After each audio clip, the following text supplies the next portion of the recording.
네, 오늘 함께 이야기 나눌 분들 소개해드립니다. 민주사회를 위한 변호사 모임의 이강혁 언론위원장, 또 원승현 시청자평가원, 그리고 강흥식 YTN 해설위원 나오셨습니다. 안녕하십니까? 안녕하세요. 자, 변호사님. 지난주 저희 YTN에서도 그렇고 다른 언론에서도 그렇고 뉴스에 연일 국회 소식만 나왔어요. 여야 간에 극한 좀 물리적인 충돌도 있었고 경호권까지 발동이 됐었고요. 저희도 좀 중점적으로 많이 보도를 해드렸는데 지난 한 주 YTN 보도 어떻게 보셨습니까? 예, 이번 대치 정국을 보면서 사회 통합을 이끌어야 할 그 정치권이 자신들의 그 정파적 이해관계를 추구하는 과정에서 우리 사회의 극한적인 분열과 대립을 오히려 부추기는 게 아닌가 하는 그런 그 우려를 느낄 수밖에 없었고요. 이럴 때일수록 우리 시민들이 정신을 바짝 차리고 정치권을 제대로 감시하고 심판할 준비를 해야 되겠다는 생각을 했고, 또 한편에서는 언론이 특히 제자리를 굳게 지키면서 정치권의 잘못을 예리하게 지적하고 대안을 제시하는 고유의 비판적 기능을 제대로 수행해 주셔야 되지 않을까 하는 생각을 해봤습니다. 자, 원승현 평가원께서는 이번 주 잘한 뉴스 어떤 뉴스 선정하셨나요? 예, 저는 지난 25일 진행된 북러 정상회담 관련된 보도를 꼽아봤습니다. 예. 먼저 정상회담 하루 전이죠. 24일 보도된 8년 만에 이뤄지는 북 지도자 러시아 방러, 역대 방러 어땠나와 정상회담 당일 25일 보도됐던 자수성가 푸틴, 금수저 김정은, 다른 듯 닮은 꼴인데요. 일반적으로 뉴스 시청자들이 국내 뉴스보다는 국제 뉴스에 대한 배경 지식이 좀 적다는 것을 감안하면은 이제 국제 뉴스 보도에서 좀 간략하게나마 이렇게 역사적 맥락이나 배경을 짚어주는 보도가 필요한 것 같습니다. 그런 의미에서 두 보도가 북러 정상회담과 관련된 기본적인 배경을 짚어준 좋은 보도라고 생각을 했는데요. 북한 지도자의 역대 러시아 방문 사례에 대해서 알려졌던 보도는 북한과 러시아 정상이 그간 몇 번이나 만났고 어떻게 만났는가를 알려준 보도였고, 또 김정은 위원장의 첫 러시아 방문의 의미를 생각해 보는데 이제 도움이 되는 그런 보도라고 생각을 했고요. 또 푸틴 대통령과 김정은 위원장의 이 두 지도자를 비교한 뉴스도 이번에 처음 만난 두 지도자의 특성에 대해서 한번 생각해 볼 수 있어서 좋았던 것 같습니다. 예. 자, 그러고 보니까 북러 정상회담도 굉장히 중요한 소식이었는데 이 국회 소식에 다 블랙홀처럼 빨려 들어갔던 것 같아요. 우리 변호사님께서는 잘한 뉴스 어떤 뉴스 보셨습니까? 예, 저는 지난 27일에 방송된 인터뷰 백기환 그 소장님 편을 잘한 뉴스로 꼽아봤는데요. 예. 민중운동가이고 또 통일운동가로서 외길을 걸어온 그 백기환 통일문제연구소장이 최근 그 노년에 어떻게 보면은 마지막 여력과 의지를 모아서 버선발 이야기라는 그 이름의 그 자전적 순 우리말 소설을 출간했습니다. 이를 계기로 해서 그 백 소장이 염원하는 민중이 주인되는 참 세상을 향한 민중들의 절규와 몸부림의 역사를 서파 그림이나 과거 기록 영상이나 사진이나 또 민중가요 이런 것 등을 통해서 잘 상징화해서 전달한 것 같고요. 또 비록 짧지만 핵심적 문답 내용을 담은 그 백 소장과의 인터뷰를 통해서 백 소장이 평생 추구해온 가치관과 삶의 태도가 어떤 것인지도 충실히 전달했던 것 같습니다. 그래서 이 기회에 그 인터뷰 시리즈 전체적으로 좀 평가 말씀을 좀 드리자면 그 따뜻한 휴머니즘의 기조 위에서 비정규직 노동자를 비롯해 사회적 소수자, 약자 문제라든가 위안부나 그 독재정권 피해자 문제와 같이 지금도 이어지고 있는 역사적 아픔의 문제를 깊이 있는 시선과 영상미 있는 그런 구성을 통해서 시청자들의 가슴에 와닿게 잘 전달해주고 있는 것 같고요. 기존의 돌발 영상이 그렇듯이 이 인터뷰 시리즈를 YTN을 대표하는 콘텐츠 하나로 계속 잘 키워나가 주시기 하는 바람입니다. 평소에도 좀 관심 있게 지켜보셨군요. 이번 주뿐만이 아니라. 예, 좀 이런 식의 영상 미니 시리즈를 제가 좀 좋아하는 편이기도 하고 해서 지나가다가라도 보이면은 꼭 좀 챙겨보는, 그리고 또 이 인터넷 매체를 통해서도 지나간 걸 좀 확인해 찾아보기도 하고 그랬습니다. 자, 인터뷰. 그러니까 저희 기자들이 하는 인터뷰가 아니라 이게 사람, 공간, 시선 이런 함축적인 의미를 담고 있는 구성문이잖아요. 예, 인터뷰는 먼저 말씀드리면 지난번에도 그 다른 패널께서 좋은 뉴스로 뽑아주셨던 그런 뉴스입니다. 그래서 인터뷰라는 그 말에도 나오듯이 사람과 또 그들이 살아가는 공간, 또 그들이 바라보는 시선을 담아서 일주일에 한 편 정도씩 지금 제작을 하고 있고요.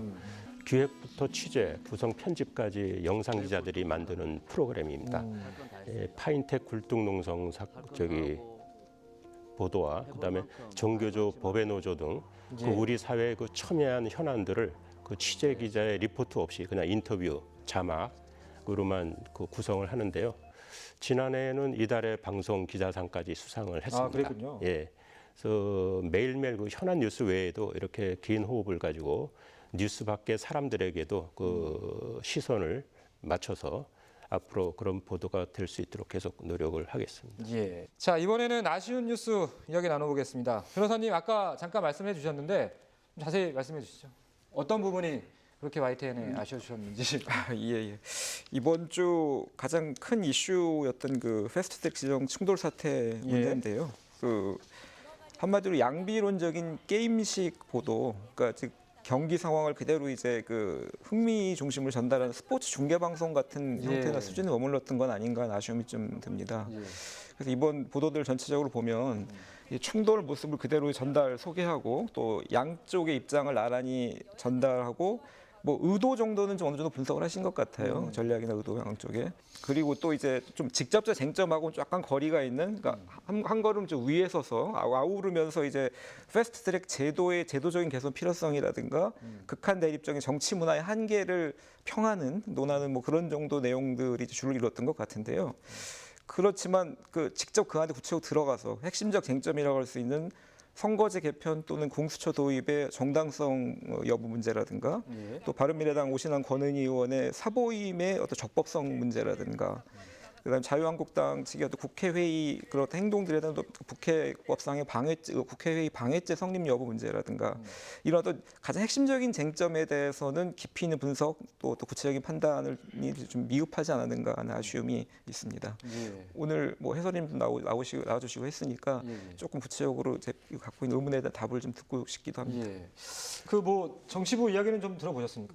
예, 뭐 우선 그 기자들이 이제 기사를 쓸 때나 데스크들이 기사를 보고 승인할 때 이제 뭐 많이 신경 쓰는 것 중에 하나가 이제 공정성, 객관성입니다.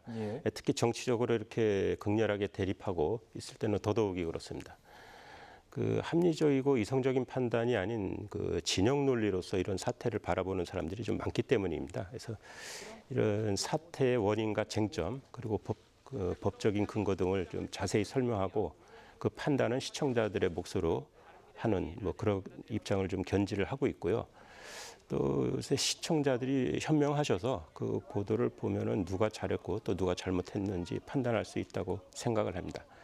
다만 그 원인 분석과 그 판단 자료를 충분히 제공했느냐 하는 그 문제에 있어서는 뭐 또 언론이 좀 반성해야 할 부분도 있다고 생각을 합니다. 반론 있으신가요? 물론 방송법이나 방송 심의에 관한 규정상 어떤 방송 보도의 공정성, 객관성을 지켜야 되는 법적인 의무가 있습니다. 그리고 또 각 정치 세력으로부터 이런 그 강한 반발 가능성 때문에 어떤 피해의식을 느끼실 수가 있고 그렇기 때문에 이번처럼 아주 민감한 정치적 분쟁에 관한 보도에서 명확한 입장을 드러내기가 좀 매우 부담스러우실 것이라고 생각을 합니다. 하지만 이런 부담이 있다고 해서 사태의 근본적 원인이 뭐고 주된 책임이 누구에게 있는가는 그런 본질적인 문제를 비판적으로 분석하고 시시비비를 명백히 가려줘야 되는 언론의 역할을 포기해서는 안 된다고 생각하고요.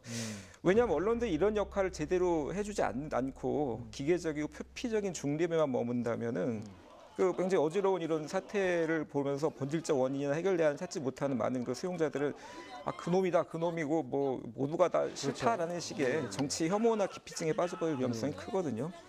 그래서 또 한편에서 또 이제 그거에 대한 또 대안으로 생각하시고 많이 하시는 게 외부 각 양쪽 입장을 대변하는 그런 패널들 불러가지고 충분히들 말을 하게 하면 또 충분히 판단할 수 있는 자료를 주는 것 아니냐라고 해서 거기에 또 안주하시려는 게 있는 거 아닌가 싶은데 그렇지만 결론에서는 그 수용자들, 시청자들 입장에서는 그래서 너희는 어떻게 생각하는, 어떻게 판단하는 데 대한 그렇다고 무조건 그것을 따르고 믿는 것은 아니겠지만 거기에 대한 또 어떤 이 답을 듣고 싶은 부분이 있는 겁니다. 그렇기 때문에 이런 외부 패널들의 주장을 전달하는 것만으로 언론의 책무를 다했다고 보기는 어렵고 언론 스스로가 부담스럽더라도 책임감을 갖고 스스로가 나름대로 결론을 내리고 제시할 필요가 있지 않을까 하는 생각입니다. 예. 자, 해설위원님, 저희가 이 시간에도 몇 주 전에도 비슷한 지적이 나온 적이 있었거든요. 뭐 기계적인 중립에 대한 그런 어려움을 한번 토로하신 적은 있는데 좀 추가적으로 해주실 말씀 있을까요? 예, 상반되는 그 주장이 충돌하는 이런 상황에서 그 양쪽의 입장을 균형 있게 다뤄주는 것도 또 언론의 역할입니다. 그 권위주의 정권 시절에 뭐 과거 그 여당의 입장만 좀 많이 소개를 하고 그다음에 소수 야당의 입장은 무시하는 뭐 그런 것은 뭐 명백히 잘못된 일이었고요. YTN은 뭐 그런 점에서 그 소수의 의견도 이제 충분히 존중하고 또 다른 생각에 대해서도 공정하게 보도하려고 그렇게 노력을 하고 있습니다. 물론 지적하신 대로 그 기계적인 균형 이것이 과연 최선이냐 하는 거에 대해서는 저희도 문제 의식을 가지고 있고요. 그것을 개선하려고 계속 노력을 하고 있습니다. 원승현 평가원님은 어떤 뉴스 뽑으셨나요?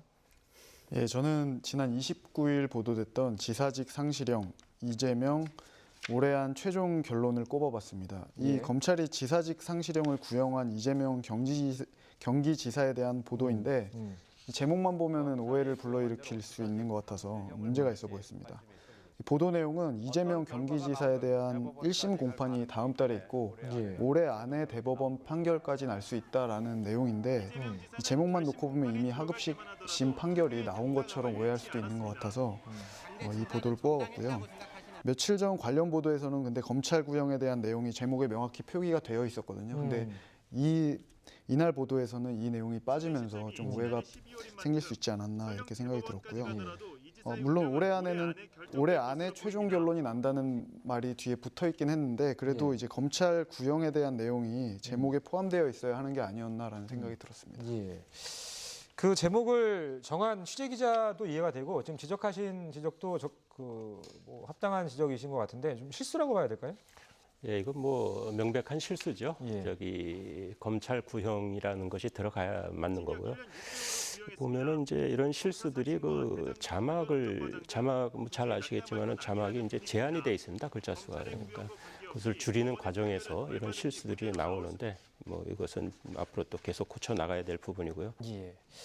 자, 변호사님께서 뭐 추가로 해주실 말씀이 있다고요? 예, 뭐 상대적으로 중요성이 떨어져서 단신으로 처리하는 기사의 경우에 특히 그런 일이 좀 발생하는 것 같은데, 뭐 물론 드리는 역량 이런 걸 아주 중요한 무게를 두는 기사만큼 둘 수는 없겠지만, 그 단신이라고 하더라도 그 자체 나름대로 완결성 가져야 되니까 그 가능한 범위 내에서 최대한 충실한 그 취재 기사 작성 또 데스킹 노력을 통해 가지고 자체 완결성을 좀 확보할 수 있도록 노력해 주시면 감사하겠습니다. 근데 사실 방송 기사에서 단신이라고 하면 석줄이거든요. 근데 그 석줄에 이 시청자들의 니즈를 다 담기는 좀 어려움도 있는데 아무튼 노력하도록 하겠습니다. 자, 지금까지 잘한 뉴스, 못한 뉴스에 대해서 함께 이야기 나눠봤습니다. 오늘 말씀 잘 들었습니다. 고맙습니다.